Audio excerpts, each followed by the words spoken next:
Dalam dunia kedokteran modern dikenal praktik vivisection, arti harfiahnya memotong hidup-hidup, yaitu cara menyiksa hewan hidup karena dorongan bisnis untuk menguji obat-obatan, agar dapat mengurangi daftar panjang segala jenis penyakit manusia. Praktik ini selain tidak beretika keilmuan dan tidak berperi kemanusiaan, juga menyiksa pertanyaan intrinsik tentang asumsi atas tingkat kesamaan uji laboratorium hewan dan manusia yang mengasahkan eksplorasi hasil klinis dari satu ke lainnya. Dunia pertanian modern yang sangat berlebihan dalam penggunaan bahan-bahan kimia seperti luasnya penggunaan pestisida, herbisida, pupuk nitrogen sintesis, dan seterusnya, telah meracuni bumi, membunuh kehidupan marga satwa, bahkan meracuni hasil panen dan mengganggu kesehatan para petani. Pertanian yang semula disebut dengan istilah agrikultur atau kultur suatu cara hidup saling menghargai, timbal balik komunal dan kooperatif, bahkan kompetitif. Perkembangan lebih populer dengan istilah agribisnis, sebuah sistem yang memaksa tirani korporat untuk memaksimalkan keuntungan dan menekan biaya, menjadikan petani atau penduduk lokal yang dahulu punya harga diri dan mandiri lalu berubah menjadi buruh upahan di tanah sendiri. Kehidupan sosial yang kooperatif pun berganti menjadi kompetitif tanpa nurani. Daftar kerusakan tersebut tentu saja masih panjang. Tetapi yang penting, ilmu pengetahuan yang sudah terberatkan itu, westernized, harus dikembalikan ke tujuan semula, sebagaimana Islam turun ke bumi untuk membawa rahmat bagi alam. Oleh karena itu, solusi kerusakan dunia yang diakibatkan oleh rusaknya ilmu ini hanya dapat diatasi dengan islamisasi ilmu. Sebab keduanya, Islam dan Barat, berbeda secara prinsip dan diametral. Jika peradaban Barat, Western, telah menginfeksi ilmu, maka penyembuhnya adalah islamisasi ilmu. Sifat ketidaknetralan ilmu. Diskusi tentang apakah ilmu itu netral dalam arti bebas nilai atau tidak sudah berlangsung lama. Khairul Umam menulis sejak munculnya kembali paham teosentris. Ilmuwan rasionalisme yang bersikukuh dalam pendiriannya terus berjuang untuk membebaskan diri dari mitos dan berusaha mengembalikan citra rasionalismenya pada zaman modern. Semangat tersebut semakin bangkit setelah René Descartes tahun 1596 hingga 1650 menyampaikan diktumnya yang terkenal cogito ergo sum, yang artinya aku berpikir maka aku ada. Diktum itu mengisyaratkan bahwa rasiolah satu-satunya pengetahuan. Rasiolah sang raja pengetahuan dan ia harus terbebas dari mitos-mitos keagamaan seperti wahyu, Tuhan, kredo, nilai, dan lain sebagainya. Masa inilah yang kemudian melahirkan Renaissance, yang berarti kelahiran kembali dalam ilmu pengetahuan serta diikuti Aufklärung atau pencerahan yang menandakan bangkitnya ilmu pengetahuan dengan prinsip dasar rasionalisme, netralisme, dan bebas nilai.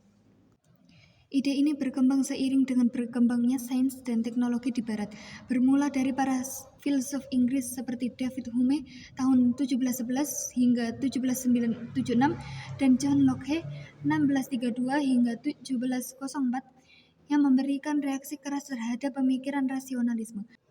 Kemudian mendapat legitimasi pada zaman modern ketika muncul filsafat positivisme yang dimotori oleh Auguste Comte 1798 hingga 1857. Comte adalah ilmuwan penemu istilah sosiolog dan kemudian dijuluki sebagai bapak sosiologi modern. Comte lah yang memperkenalkan aliran positivisme dalam sains. Di antara ciri-ciri positivisme adalah bahwa ilmuwan pengetahuan dipandang sebagai sesuatu yang bebas nilai atau netral atau objektif. Inilah yang menjadi dasar prinsip filosofis pemikiran positivisme. Paham ini mencoba memberi garis demarkasi antara fakta dan nilai. Fakta berdiri sendiri di luar nilai. Dengan begitu, subjek peneliti harus mengambil jarak dengan realitas dan bersikap imparsial, netral. Ciri lainnya adalah mekanisme, yaitu paham yang mengatakan bahwa semua gejala alam dapat dijelaskan secara mekanikal determinis seperti layaknya mesin. Mulai abad ke-20, wacana tentang paham positivisme sangat mendominasi. Paham ini mempengaruhi para ilmuwan dan mereka yang mempelajari ilmu. Tidak salah jika ada yang mengatakan bahwa positivisme bukan hanya semacam wacana atau paham dalam cabang ilmu filsafat, tetapi telah menjadi agama baru yang dianut para ilmuwan.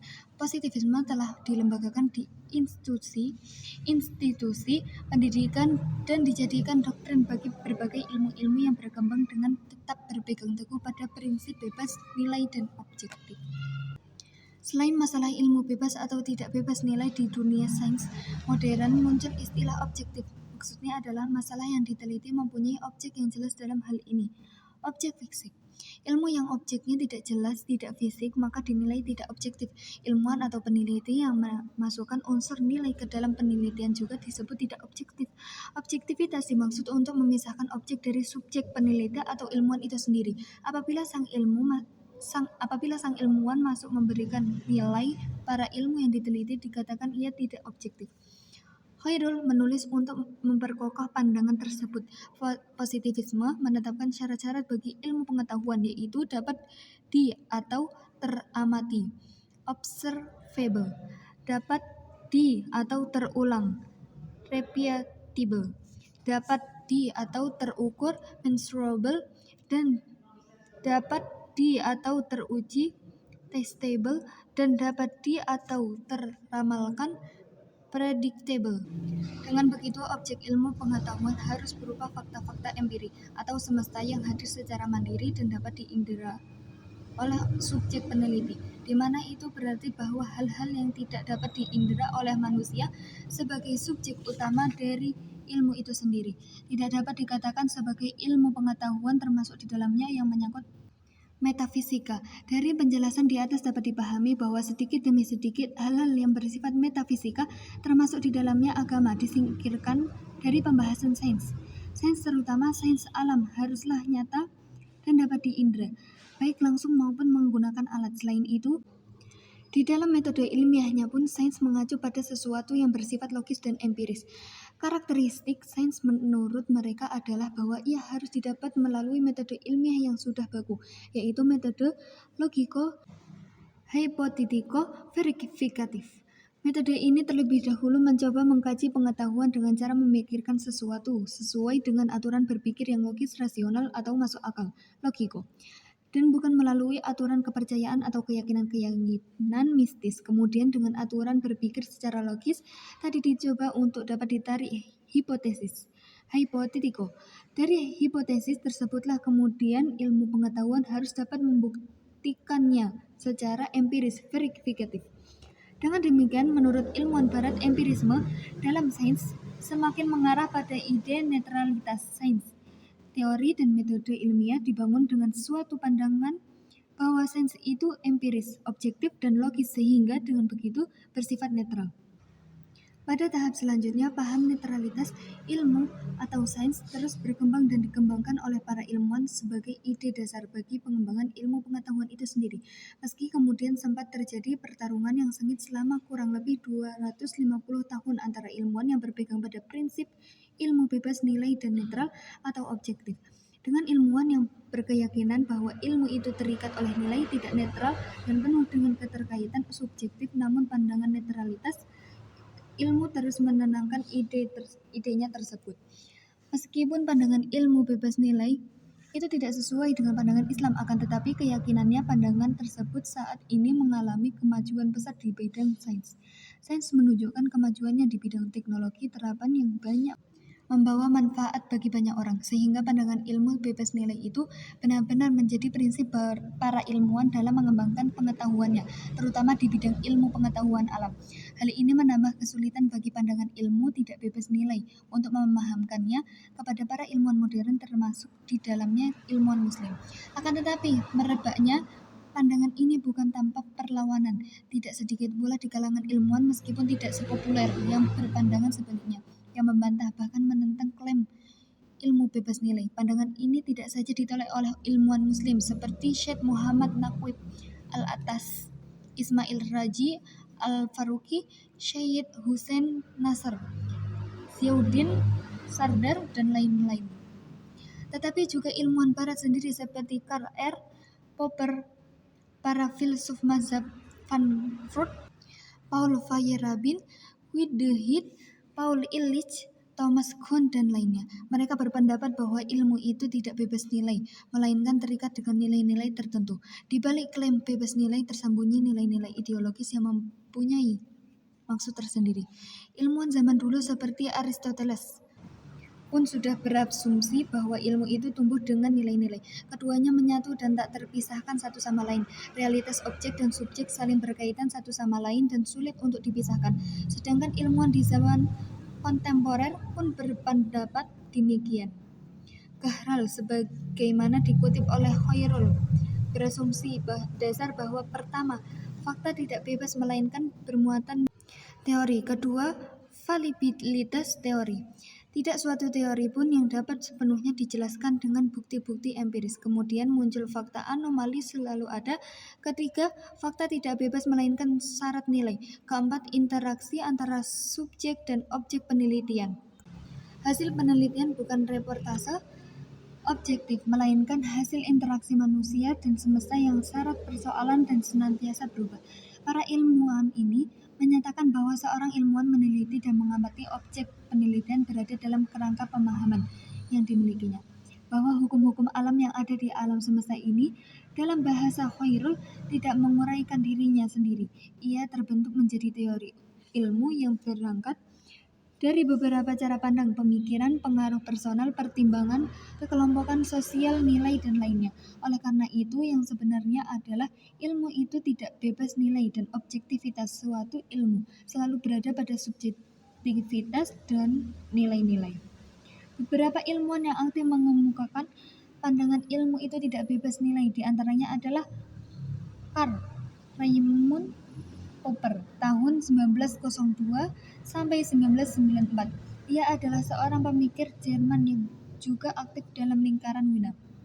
Ia mempersalahkan objektivitas ilmu dengan berpendapat bahwa kita tidak pernah bisa memastikan secara logis bahwa kita telah mencapai kebenaran lewat verifikasi terhadap fakta. Meski juga kita dapat semakin mendekati kepastian semacam itu lewat pengguguran teori-teori yang terbukti salah falsifikasi.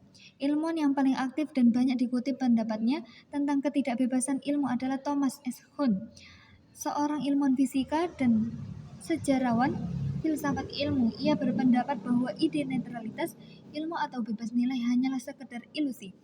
Dia menyatakan bahwa paradigmalah yang menentukan jenis-jenis eksperimen yang dilakukan para ilmuwan, jenis-jenis pertanyaan yang mereka ajukan, dan masalah yang mereka anggap penting. Tanpa paradigma tertentu, para ilmuwan bahkan tak bisa mengumpulkan fakta. Lebih sederhana dan jelas, Kuhn membahas ketidaknetralan ilmu pengetahuan itu karena memang ilmu dibangun berdasarkan pijakan seorang pakar yang mungkin berbeda dengan pakar lainnya, di mana pijakan tersebut telah memuat nilai ataupun kepentingan berbentuk paradigma. Lebih jauh dari itu, Kuhn menolak asumsi sejarah bahwa perkembangan ilmu pengetahuan lebih disebabkan karena ilmu itu telah berhasil mengesampingkan nilai dan subjektivitas dari dirinya sendiri. Paham perkembangan ilmu pengetahuan adalah bahwa kebebasannya dari segenap nilai yang bersifat dogmatik dan posisinya yang netral memungkinkan dengan leluasa mengembangkan dirinya. Sebaliknya, apabila ia terikat dengan nilai atau kepentingan, maka dia tidak akan berkembang. Selain ilmuwan secara perorangan, beberapa kelompok ilmuwan pun menentang ide ilmu itu netral. Salah satunya adalah ilmuwan-ilmuwan mazhab Frankfurt yang menegaskan bahwa klaim bebas nilai itu menunjukkan vested interest. Di balik klaim bebas nilai tersembunyi nilai-nilai ideologis yang mempunyai maksud tersendiri. Para pemikir Frankfurt seolah ingin menjelaskan bahwa ide rasionalisme dan empirisme untuk melepaskan diri dari dunia mitos, dikotomi, fakta dan nilai hanyalah bentuk upaya lain bagi pengurungan manusia dan alam itu sendiri ke dalam metodologi rasio. Mazhab Frankfurt menolak dikotomi fakta atau nilai karena berpengaruh negatif baik secara epistemologis maupun sosiologis. Mereka menilai bahwa dikotomi tersebut akan membuat akal manusia menjadi akal instrumental, akal yang sifatnya manipulatif, kalkulatif, dominasi terhadap semesta yang hanya berurusan dengan perangkat teknologis dan lupa akan tujuan hidup manusia itu sendiri. Maka agar hal tersebut tidak terjadi, nilai-nilai harus menjadi penyeimbang dominasi rasio. Dengan demikian, kemudian ilmu akan terikat dengan kepentingan karena memang seharusnya begitu. Dari kalangan ilmuwan muslim tampil Syekh Muhammad Naqwi Al-Attas mengemukakan pandangan bahwa ilmu itu tidak bebas nilai. Menurut Tuan Daud, Al-Attas adalah orang pertama di antara sarjana muslim kontemporer yang menganggap ilmu pengetahuan sebagai sesuatu yang tidak bebas nilai. Pada tahun 1973, dia mengingatkan umat Islam mengenai hal ini di dalam bukunya berbahasa Melayu, Risalah untuk Kaum Muslimin.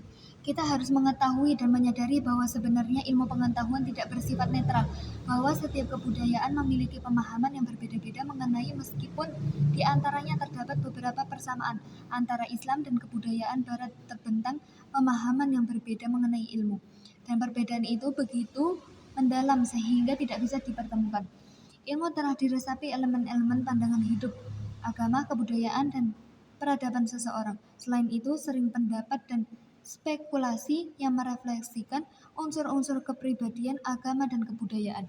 Dianggap sebagai ilmu pengetahuan, dikatakan bahwa ilmu pengetahuan itu tidak bebas nilai atau netral. Karena ilmu adalah sifat manusia, segala sesuatu yang berada di luar akal pikiran bukanlah ilmu pengetahuan, melainkan fakta dan informasi yang semuanya adalah objek ilmu pengetahuan.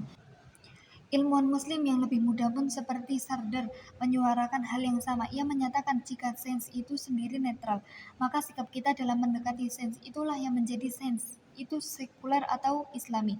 Pendekatan Islam yang mengakui keterbatasan otak dan akal manusia serta mengikuti bahwa semua ilmu pengetahuan itu berasal dari Tuhan. Pandangan Barat tentang ilmu atau sains itu netral, kemudian mengarah pada netral dari agama. Hamid Fahmi Zarkashi menulis, karena sains Barat tidak memberi tempat pada wahyu, agama, dan bahkan pada Tuhan, maka sains Barat dianggap netral. Netral di sini artinya bebas dari agama. Realitas Tuhan tidak menjadi pertimbangan dalam sains Barat karena Tuhan dianggap tidak real. Namun, sains tidak bebas dari ideologi, kultur, cara pandang, dan kebudayaan manusia Barat. Dan ternyata, dalam sains sendiri terdapat asumsi-asumsi, doktrin-doktrin yang tidak beda dengan agama. Pada akhirnya, doktrin-doktrin sains yang dipercayai sebagai pasti dipertentangkan dengan doktrin-doktrin agama yang dianggap tidak rasional dan tidak empiris. Yang terpojok dan dipojokkan adalah agama. Agama bahkan dipertanyakan dan dituntut untuk direformasi agar mengikuti asumsi-asumsi sains. Agama jadi termarginalkan dan kini ditinggalkan. Ilmu yang dihasilkan oleh manusia, lanjut Hamid, merupakan produk dari suatu agama atau kebudayaan.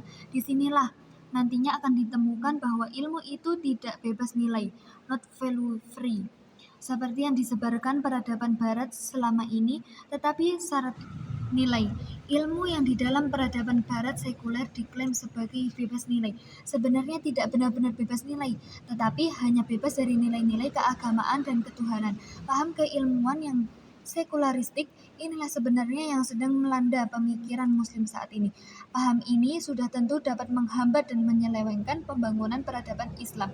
Sementara itu, menurut Mulyadi Kartanegara, ilmu berbeda dengan fakta. Fakta boleh netral, tetapi ilmu tidak sekadar fakta.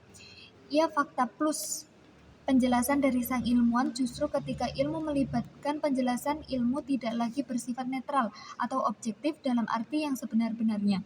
Dilemanya adalah ilmu tidak bisa menjadi ilmu kecuali melibatkan penjelasan terhadap fakta yang ditelitinya. Akhirnya, permasalahan ini dapat disimpulkan bahwa dalam pandangan Islam, ilmu itu tidak bebas nilai, sedangkan sains Barat atau sains modern yang saat ini berkembang di dunia Barat maupun di dunia Islam menyatakan bahwa sains itu netral atau bebas nilai. Pada kenyataannya, ilmu itu tidak bebas nilai karena ilmu dari waktu ke waktu mengalami naturalisasi, yaitu diadaptasi berdasarkan budaya, agama, paradigma, dan cara pandang tertentu. Naturalisasi ilmu atau westernisasi dan islamisasi. Dengan mengetahui dan menyadari bahwa ilmu pengetahuan tidak netral, maka sebagai akibatnya ilmu pengetahuan akan dapat, dalam istilah Sabra, dinaturalisasikan atau diapropriasikan. Ilmu pengetahuan mengalami naturalisasi karena terjadi akulturasi dari luar terhadap budaya yang berlaku di ranah baru.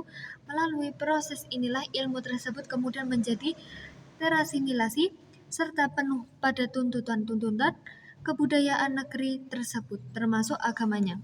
Mulyadi menulis dalam bukunya Menyibak Tirai Kejahilan bahwa proses naturalisasi ilmu pengetahuan terjadi di mana saja dan kapan saja, sepanjang sejarah perkembangan ilmu, misalnya ketika peradaban Mesopotamia menerima berbagai corak budaya atau bahkan agama dari wilayah-wilayah di sekitarnya. Di sana terjadi proses asimilasi dan akulturasi yang pada akhirnya menimbulkan corak budaya dan peradaban Mesopotamia yang khas.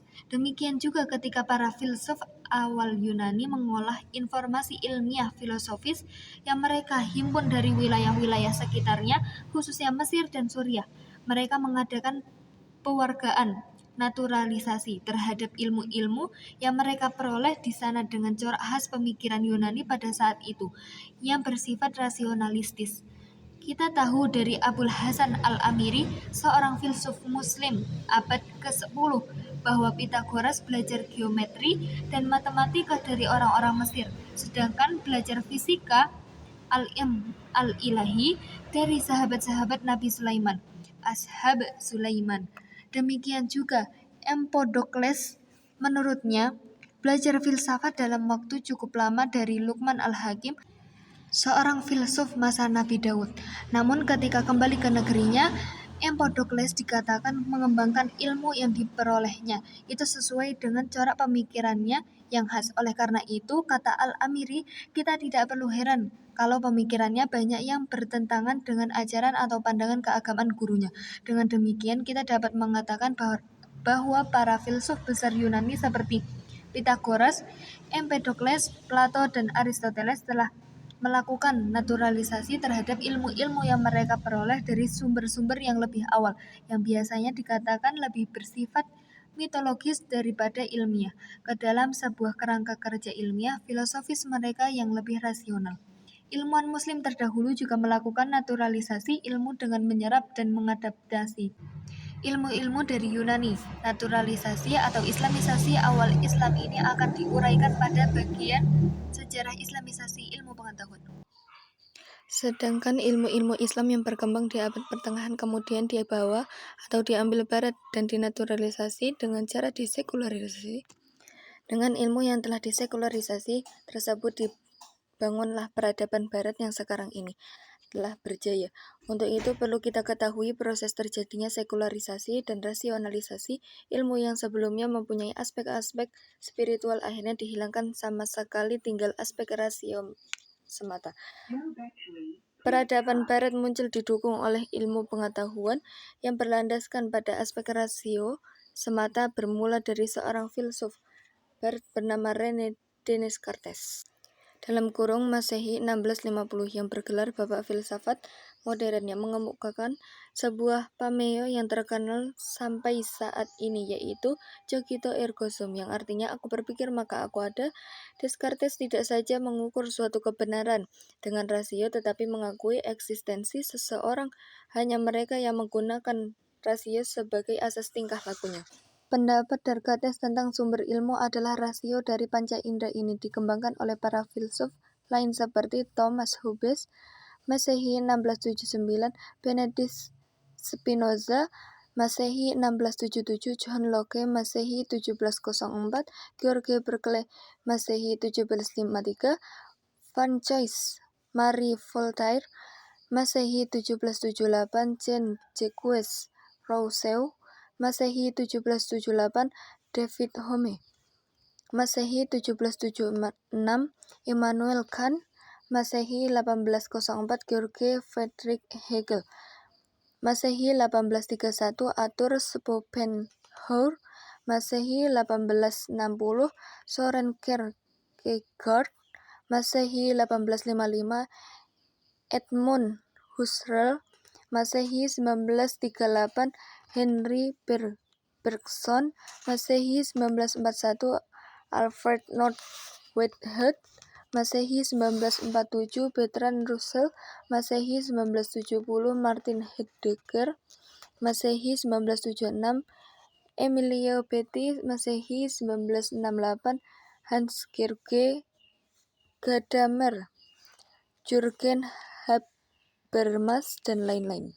Selanjutnya, ide ini melahirkan pembaratan, westernisasi ilmu pengetahuan yang menekankan dasar ilmu pengetahuan adalah rasio dan panca indera. Di dalam perjalanannya, pendapat ini makin menguatkan peran akal sehingga penafian peran wahyu dan melahirkan ide-ide yang sekularistik di antara Immanuel Kant yang menyatakan bahwa pengetahuan adalah mungkin, namun metafisika adalah tidak mungkin karena tidak bersandarkan kepada panca indera. Dalam pandangan Kant, di dalam metafisika tidak terdapat pernyataan-pernyataan sintetik a priori, seperti yang ada di dalam matematika, fisika, dan ilmu-ilmu yang berdasarkan kepada fakta empiris. Kant menamakan metafisika sebagai ilusi transenden atau a transcendental illusion. Menurut Kant, pernyataan-pernyataan metafisis tidak memiliki nilai epistemologis. Metaphysical assertion are without epistemological value. Ide Kant ini membawa pengaruh pada filsuf lain, di antaranya Hegel yang melahirkan filsafat dialektika. Hegel, tesis antitesis. Intinya adalah pengetahuan itu selalu berproses. Tahap yang sudah dicapai disangkal atau didebat untuk melahirkan tahap baru. Sebuah tesis dibuat antitesisnya untuk melahirkan sintesis. Jika yang menyangkal antitesis kalah kuat dengan yang disangkal tesis, maka tesis tersebut tetap dipertahankan dan menjadi sintesis. Ide ini kemudian melahirkan paham ateisme yang diusung oleh diantaranya Ludwig Feuerbach tahun 1804 hingga 1872 yang berpendapat bahwa prinsip filsafat paling tinggi adalah manusia, bukan Tuhan. Juga dedengkot ateis yang melahirkan paham komunis yaitu Karl Marx. Masehi 1883, ia berpendapat bahwa agama adalah keluhan makhluk yang tertekan. Agama adalah candu, agama adalah faktor sekunder, faktor primernya adalah ekonomi. Ironisnya, Karl Marx hidup dan meninggal dalam kemelaratan. Selain Karl Marx, ilmuwan barat sekuler yang membawa pengaruh luas dalam dunia ilmu pengetahuan ada Charles Robert Darwin. Masehi 1882, ia menulis sebuah buku yang berjudul The Origin of Species, asal-usul spesies, di mana dinyatakan bahwa Tuhan tidak berperan dalam penciptaan. Makhluk hidup bisa hidup dan bertahan karena faktor adaptasi pada lingkungan, adaptation to the environment. Mereka yang mampu beradaptasilah yang akan bertahan di muka bumi, survival for the fittest. Bagian lain yang berpengaruh paham ateis adalah bidang sosiologi. Auguste Comte, bapak sosiologi, memandang kepercayaan kepada agama merupakan bentuk keterbelakangan masyarakat. Dalam pandangan Comte, masyarakat berkembang melalui 3 fase teoritis. Pertama, fase teologis, bisa juga disebut sebagai fase fiktif. Kedua, fase metafisik, bisa juga disebut sebagai fase abstrak. Ketiga, fase saintifik, bisa juga disebut sebagai fase positif. Karakteristik dari setiap fase itu bertentangan antara satu dan yang lainnya. Dalam fase teologis, akal manusia menganggap fenomena dihasilkan oleh kekuatan goib. Dalam fase metafisik, akal manusia menganggap fenomena dihasilkan oleh kekuatan-kekuatan abstrak atau entitas-entitas yang nyata, yang menggantikan kekuatan goib. Dalam fase positif, akal manusia menyadari bahwa tidak mungkin mencapai kebenaran yang mutlak. Pendapat Comte yang menolak agama diikuti oleh sosiolog yang lainnya seperti Emile Durkheim, Masehi 1917, dan Herbert Spencer. Agama, tegas Spencer, bermula dari mimpi manusia tentang adanya spirit di dunia lain. Lalu berbagai disiplin ilmu lain yang ateistik juga bermunculan. Bidang psikologi digemakan oleh Sigmund Freud dengan teori psikoanalisanya. Di bidang filsafat ada Friedrich Nietzsche 1844 hingga 1900 dengan semboyannya Good is Dead, dan Jacques Derrida pada abad ke-20 dengan semboyan The Author is Dead. Dan masih banyak bidang ilmu yang dikembangkan oleh mereka yang berpaham ateis akibat meletakkan dasar keilmuan hanya kepada rasio dan panca indera. Westernisasi ilmu pengetahuan telah melahirkan paham-paham liar seperti ateisme, relativisme, skeptisme, liberalisme, dan sebagainya. Di dalam paham-paham tersebut tidak ada tempat bagi al-wahyu, bahkan kehidupan transenden pun tidak diakui karena hanya yang nyatalah dan dapat dibuktikan secara empiris sajalah yang diterima. Dari situlah mulai dirasakan bahwa dasar rasio bagi Barat sekuler telah melahirkan kepincangan, kekacauan, dan kerusakan di dunia ini. Paham utama dalam peradaban Barat seperti sekularisme, utilitarianisme, dan materialisme telah membuat ilmu pengetahuan kehilangan tujuan yang hakiki dan hanya berfungsi memenuhi hawa nafsu dan kebutuhan jangka pendek. Meskipun ilmu pengetahuan dan teknologi yang mereka ciptakan mampu melahirkan peradaban Barat yang seperti terlihat maju sekarang ini, namun diakui kemajuan tersebut tidak membawa pada ketenangan, kedamaian, dan keadilan. Berbagai kerusakan yang ditimbulkan peradaban Barat akibat kesalahpahaman dalam epistemologi ilmu telah diuraikan panjang lebar pada bagian latar belakang penelitian. Mengingat salah satu sifat ilmu adalah dapat dinaturalisasi dan pada kenyataannya dalam sejarah ilmu selalu mengalami naturalisasi. Mulai dari Mesir, Mesopotamia, Yunani, Islam kemudian dikeluarkan. Maka sangat wajar dan alami apabila ilmu atau sains yang sekarang ini sekuler bisa diislamkan. Dalam konteks membangun peradaban Islam yang berlandaskan ilmu pengetahuan, dewesternisasi berarti Islamisasi ilmu pengetahuan. Islamisasi ilmu yang dimaksud tentu hanyalah ilmu pengetahuan Barat modern kontemporer, tidak termasuk Turots Islami.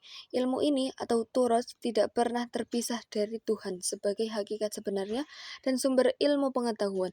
Jadi ketika digunakan ungkapan Islamisasi ilmu pengetahuan yang dimaksud adalah ilmu pengetahuan kontemporer.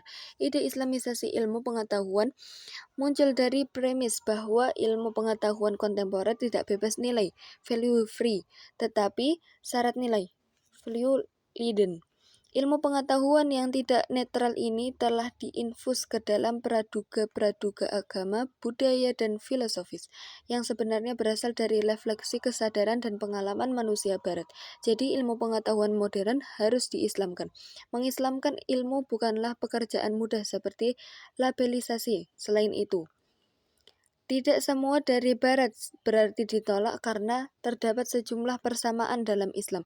Oleh sebab itu, seseorang yang mengislamkan ilmu perlu memenuhi prasyarat, yaitu ia harus mampu mengidentifikasi pandangan hidup Islam, the Islamic worldview, sekaligus mampu memahami peradaban Barat. Berbicara tentang Islamisasi, tidak bisa lepas dari peran pemikiran Syekh Muhammad Naqib Al-Attas, penggagas awal ide Islamisasi ilmu pengetahuan.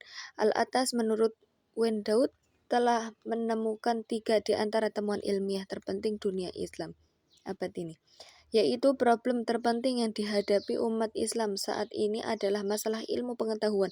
Ilmu pengetahuan modern tidak bebas nilai atau netral. Umat Islam perlu mengislamkan ilmu pengetahuan masa kini. Penjelasan lebih gamblang tentang teori Islamisasi Al-Attas telah dikompilasikan dalam karyanya berjudul Islam and Secularism dan dilanjutkan pada buku Prolegomena to the Metaphysics of Islam. Islamisasi menurut Al-Attas adalah pembebasan manusia dari unsur magic, metodologi, animisme, dan tradisi kebudayaan kebangsaan serta dari penguasaan sekular atas akal dan bahasanya. Ini berarti pembebasan akal atau pemikiran dari pengaruh pandangan hidup yang diwarnai oleh kecenderungan sekuler, primordial, dan metodologis. Jadi Islamisasi ilmu pengetahuan adalah program epistemologi dalam rangka membangun peradaban Islam, bukan masalah labelisasi, seperti Islamisasi teknologi yang secara peyoratif dipahami sebagai Islamisasi kapal terbang, pesawat radio, handphone, internet, dan sebagainya. Bukan pula Islamisasi dalam arti konversi yang terdapat dalam pengertian Kristenisasi. Al-Attas mengemukakan idenya di depan umum dalam persidangan sedunia pertama mengenai pendidikan Islam di Mekah tahun 1977 yang dihadiri oleh 313 sarjana dan pemikir Islam dari seluruh pelosok dunia. Dalam persidangan ini Al-Attas menjelaskan konsep pendidikan dalam Islam, sementara Ismail Al-Faruqi dan S.H. Nasir mengupas ide sains sosial dan sains natural dalam tasawur atau world view Islam. Sebelumnya, S.H. Nasir telah mengutarakan perlunya usaha Islamisasi ilmu modern pada tahun 1960-an. Dalam konteks sains Islam, beliau meletakkan konsep sains Islam dalam aspek teori dan praktek melalui karyanya Science and Civilization in Islam 1968 dan Islamic Science 1976. Sementara itu, Al-Faruqi dalam karyanya yang berjudul Islamization of Knowledge, General Principles and Workman 1981 menjelaskan pengertian Islamisasi ilmu sebagai usaha untuk mengajukan kembali ilmu, yaitu untuk mendefinisikan kembali, menyusun ulang data, memikir kembali argumen dan rasionalisasi yang berhubungan dengan data tersebut, menilai kembali kesimpulan dan tafsiran, membentuk kembali tujuan, dan melakukan dengan memperkaya visi dan perjuangan Islam. Islamisasi ilmu pengetahuan kontemporer. Jauh setelah proses Islamisasi ilmu di awal Islam, umat Islam mengalami kemunduran dan kemerosotan. Di pihak lain, ilmu atau sains yang dikembangkan di dunia barat mengalami kemajuan yang sangat pesat dan signifikan. Sedangkan sains yang berkembang maju sekarang tersebut secara diametral berbeda dengan ilmu dalam pandangan Islam. Kemerosotan umat akibat ilmu pengetahuan yang dalam istilah al-atas disebut dengan ilmu pengetahuan kontemporer telah diuraikan panjang lebar oleh para ilmuwan muslim. Bahkan menurut Wan Daud, ada 3 di antara temuan ilmiah terpenting di dunia Islam yang sangat berpotensi mempengaruhi perjalanan kehidupan umat Islam secara mendalam dan menyeluruh di abad ke-15 Hijriah ini. Telah ditemukan oleh Al-Atas, yaitu 1. Problem terpenting yang dihadapi umat Islam saat ini adalah masalah ilmu pengetahuan. 2. Ilmu pengetahuan modern tidak bebas nilai atau netral, sebab dipengaruhi oleh pandangan-pandangan keagamaan, kebudayaan, dan filsafat yang mencerminkan kesadaran dan pengalaman manusia barat. Dan 3. Umat Islam oleh karena itu perlu mengislamkan ilmu pengetahuan masa kini dengan mengislamkan simbol-simbol linguistik mengenai realitas dan kebenaran. Maka di akhir abad ke-20 dimulailah upaya-upaya untuk mengislamkan ilmu pengetahuan yang digagas oleh beberapa ilmuwan. Namun sebelum masuk ke esensi Islamisasi, ada satu hal yang harus diselesaikan mengenai penggunaan istilah dan definisi Islamisasi. Permasalahan istilah dan definisi Islamisasi. Istilah Islamisasi sains atau sains Islam seringkali disalahpahami, bahkan oleh para ilmuwan itu sendiri. Bagi sebagian orang, sains adalah sains, dan sebagaimana tidak ada sains Kristen atau sains Yahudi, begitu pula tidak ada sains Islam. Salah satu yang berkomentar seperti itu adalah ilmuwan Islam tersohor, penerima hadiah Nobel Fisika Abdus Salam. Dia berkata, hanya ada satu sains universal, problem-problemnya dan bentuk-bentuknya adalah internasional, dan tidak ada sesuatu seperti sains Islam sebagaimana tidak ada sains Yahudi, sains Hindu atau sains Kristen. Osman Bakar menyatakan sekelompok orang muslim kontemporer mempertanyakan legitimasi istilah sains Islam dengan berargumen bahwa kaum muslimin di masa lalu tidak pernah menggunakan istilah seperti itu. Jawaban kami adalah bahwa jika para ilmuwan muslim di masa lalu tidak menggunakan istilah sains Islam sewaktu mengacu pada sains dalam peradaban mereka sendiri, maka yang demikian itu disebabkan kebutuhan adalah hal ini belum muncul. Istilah definitif Islam diperlukan manakala kita harus membedakan antara segala sesuatu yang dipandang Islami dan yang dipandang tidak Islami. Ini khususnya berlaku ketika segala sesuatu itu demikian sangat penting, sehingga ketidakmampuan dalam melakukan perbedaan yang diperlukan bisa menimbulkan kebingungan dan keracuan dalam pikiran kaum muslimin dan berdampak negatif pada pemahaman mereka dan pengalaman agama Islam berikut peradabannya. Sudah barang tentu, sains modern termasuk salah satunya. Di masa lalu, lanjut Osman, para ilmuwan muslim tidak menghadapi berbagai tantangan dari sains-sains tak islami sedemikian rupa sehingga memaksa mereka untuk melakukan perbedaan tersebut. Ada 2 alasan utama untuk itu. Pertama, dalam kenyataannya tidak ada sains tak islami yang penting untuk dibicarakan waktu itu. Memang agak benar, sudah ada beberapa teori ilmiah dan filsuf pra-Islam seperti teori atom dari Demokritus di Yunani, yang dinilai dan dipandang oleh para sarjana serta pemikir Muslim sebagai tak Islami dan memang mereka tolak. Namun sebagaimana umumnya pandangan mereka, sains-sains kuno yang mereka warisi dan sains-sains kontemporer yang mereka bersentuhan dengannya pun sesuai dengan perspektif Islam tentang tauhid. Ini berlaku khususnya pada sains Aristotelian, arus utama pemikiran ilmiah Yunani yang masuk ruang kultural peradaban Islam yang baru terbentuk. Tak kurang dari Al-Ghazali, ulama kritikus terkenal atas Aristoteles, mengakui spirit monoteisme dari pemikiran filosofis dan ilmiah Aristoteles. Kedua, tidak ada tandingan bagi sains-sains mereka. Mereka sadar bahwa mereka adalah pemuka intelektual dan penghasil sains kontemporer. Secara praktis, sains kontemporer adalah sains milik mereka sendiri. Sains Islami mereka adalah sains universal dan global di zamannya. Berdasarkan dua hal tersebut, ide tentang sains tak Islami yang menyuguhkan tantangan intelektual pada upaya ilmiah mereka tidak muncul sama sekali. Di zaman modern, kebutuhan akan istilah definitif Islami tampak terlalu jelas dan gamblang bagi siapa saja yang cukup akrab serta mengenal sains Islami dan sains Barat modern. Dua sains ini tidak memiliki sifat dan karakter filosofis yang sama. Timbul kebingungan di antara sebagian besar kaum muslimin kontemporer tentang sifat dan karakter sebenarnya, dan juga tentang kaitan historis sesungguhnya dari dua sains tersebut. Dan sendirinya ada kebutuhan nyata untuk memahami dengan benar masing-masing sifat dan ikatan historisnya, yang banyak dan amat ditekankan oleh para pendukung dan penyokong Muslim yang mempelajari sains modern 200 tahun terakhir ini, mulai dari Jamaluddin Al-Afghani dan Sir Sayyid Ahmad Khan pada abad 19 hingga keturunan. Intelektual mereka dewasa ini adalah klaim mereka bahwa sains modern adalah pewaris setia dan sah serta penerus utuh sains Islam.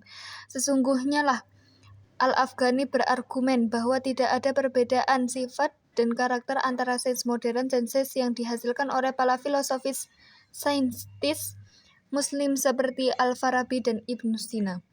Dalam hal tertentu seperti soal-soal yang berkaitan dengan sifat dan peran metodologi ilmiah dan sifat rasional dan logis dari bahasa wacana ilmiah serta pengaturan berbagai institusi keilmuan. Sains modern memang dipandang sebagai kelanjutan dari tradisi keilmuan Islam, akan tetapi ini hanyalah satu sisi gambaran sesungguhnya dari sebuah hubungan yang jauh lebih kompleks atau rumit dari dua sains tersebut. Hanya saja dalam hal-hal lainnya seperti relevansi metafisika dan etika spiritual, dengan kegiatan menuntut ilmu, sains Barat modern secara sadar memutuskan untuk meninggalkan jalan sains Islam demi menempuh jalan sekuler yang akan membuat sains benar-benar mandiri dan terpisah dari agama. Dengan kata lain, sains Barat modern sebagian meneruskan dan sebagian lagi berbeda dari sains Islam tradisional. Dari sana kita bisa melihat kedua perbedaan sains tersebut. Parahnya, perbedaan tersebut adalah perbedaan yang sangat mendasar sehingga dapat dikatakan perbedaan kedua sains tersebut sangat signifikan. Oleh karena itu, akhirnya kita dapat menyepakati bahwa kita perlu melakukan proses islamisasi, baik dari segi esensi sains itu sendiri maupun dari segi peristilahannya. Sementara itu, definisi islamisasi ilmu pengetahuan berbeda-beda tergantung pembawa konsepnya. Dari segi istilah, Al-Attas, sang penggagas awal, menerjemahkan atau memberikan istilah untuk islamisasi ilmu pengetahuan dengan Islamization of Contemporary or Present Day Knowledge. Dalam bahasa Arab disebut dengan Islamiyat al-Ulum al-Mu'asirah. Menurut Al-Attas, yang perlu diislamkan adalah ilmu pengetahuan kontemporer atau sains Barat sekarang ini. Ilmu-ilmu agama atau turas Islami tidak termasuk dalam proses islamisasi karena ia tidak pernah terpisah dari Tuhan sebagai hakikat yang sebenarnya dan sumber segala ilmu. Hal ini untuk membedakan proses islamisasi di masa abad pertengahan Islam.